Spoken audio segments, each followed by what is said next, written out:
well-known side effect of Fridays? They cause serious cases of awesome. Welcome to CNN 10. I'm Cral Azuz. Last month, we reported on how the Trump administration was considering putting new tariffs or taxes on steel and aluminum that comes from other countries. Yesterday, President Donald Trump announced he was officially putting those tariffs into place. When they take effect, it'll cost 25% more to bring steel into the U.S. from other countries and 10% more to import aluminum. But the taxes won't apply to every nation. Canada and Mexico will be exceptions as the U.S. renegotiates an existing trade agreement with them. And other countries around the world can request exemptions to the tariffs as well. The president says a strong steel and aluminum industry is vital to U.S. national security, that the tariffs fulfill his campaign promise to protect American workers, and that they're intended to encourage companies to buy American-made steel and aluminum. Two American metal companies announced that they plan to hire 800 workers because of the tariffs. But critics say the tariffs could wind up costing thousands of jobs if they hurt American businesses that depend on imported metals to make their products. A prominent Senate Democrat says the tariffs are, quote, like dropping a bomb on a flea. And dozens of Republicans are concerned they could cause a global trade war when countries try to hurt each other by increasing restrictions on one another's products. The new tariffs are set to take effect in 14 days. 10-second trivia. In terms of its diameter, which of these planets is about 11 times the size of Earth? Venus, Saturn, Jupiter, or none of these? The largest planet in our solar system, whose diameter is about 11 times the size of Earth's, is Jupiter. Compared to Earth's mass, Jupiter's is thought to be much larger than that, and scientists say NASA's Juno spacecraft has led to new findings about Jupiter. For one thing, they believe the planet's surface has bands of gas and winds that flow very quickly in opposite directions. They don't know how deeply these bands extend, though, but information from Juno has led them to conclude that Jupiter's outer layer extends 1,900 miles beneath the surface of the planet. So how did they come up with this? Juno took measurements of Jupiter's gravitational field, which scientists use to more deeply analyze the planet.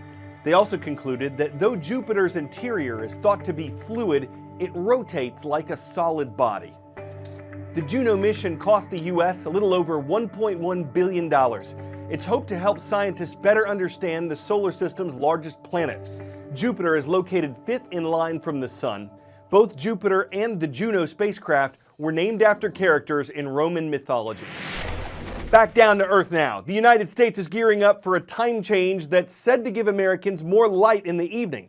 Actually, the light itself won't change, but the time on the clock when it's still light outside will. Daylight saving time begins when clocks are moved forward 1 hour. The exact technical time when this is supposed to happen is at 2 o'clock on Sunday morning, when it'll instantly become 3 o'clock. It could mean one fewer hour of sleep unless we go to bed early, and it could make us late for everything on Sunday if our clocks aren't set. There are historic reasons for springing forward. So why don't we change the clocks ahead 1 hour in the spring and back 1 hour in the fall? Well, it's actually to reduce the electricity consumption by extending the daylight hours. In the U.S., we change our clocks at 2 a.m. on the second Sunday in March. That begins daylight saving time. That's when we spring ahead. On the first Sunday in November, we change our clocks at 2 a.m. again. That's actually just going back to standard time. Believe it or not, this started with an idea from Benjamin Franklin. Franklin did write an essay suggesting that people could use less candles if they got up early and made better use of daylight. In 1918, the Standard Time Act established time zones and daylight saving time, but not all states participate. To this day, most of Arizona and all of Hawaii did not change their clocks. Over 70 countries across the world observe daylight saving time, with notable exceptions of China and Japan. In 2007, we actually changed the date of when we set our clocks back an hour to the first week in November. This helped protect trick-or-treaters by giving them an extra hour of daylight. One of the other lines of thinking was that we would have a better voter turnout on election years. Experts say each time you change your clocks, it's always a good idea to change those batteries in your smoke detector, and always look forward to fall when you get that extra hour of sleep. U.S. Secret Service is widely known for protecting the... There's a scientific term for a thunderstorm of snow. Yeah, it's called thunder snow. And, well, have a listen. Woohoo!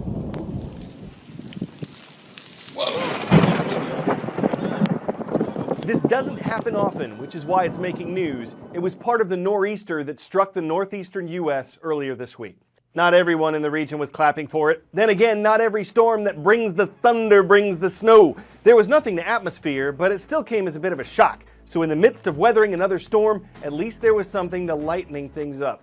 I'm Carl Azuz, wishing you nothing but blue skies for the weekend.